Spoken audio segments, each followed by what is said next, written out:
Hello there and welcome to another video, and today in this video I am going to be going over how to use Leonardo AI to create stunning logos like a pro. Now if you're the kind of person who is tired of spending so much time on softwares like CorelDRAW and Photoshop, or you're tired of hiring designers to do your designs for you and you're looking to go over the process by yourself, then of course this video is one that you should stick to till the end. And if that sounds about right, then let's dive right in. Alright, so over here on the community feed, all you can do is search for the word logo right here, and it will pop up generate some options that you can use.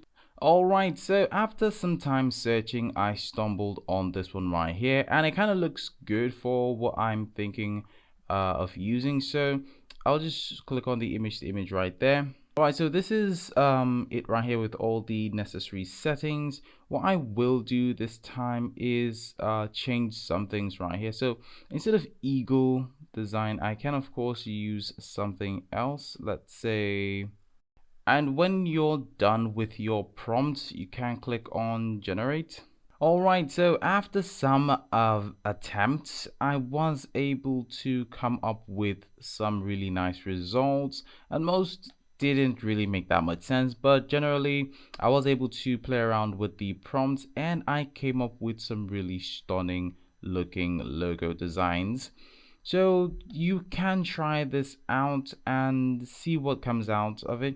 The idea is to look for a logo that best describes or best fits the description of what you're looking to do, and just try to copy the prompts and use it as an image guidance and just see what you can make out of it. It did take me some time to generate most of these images. I played around with the prompts, changed some keywords, and came out with a bunch of different results, some good, some bad, but you get the point. So yeah, if this video did help you or give you some insights on how best to go about your logo creation process using Leonardo AI, then of course you can feel free to give this video a like, and of course subscribe to the channel for more tips and tutorials, and I'll see you in another video.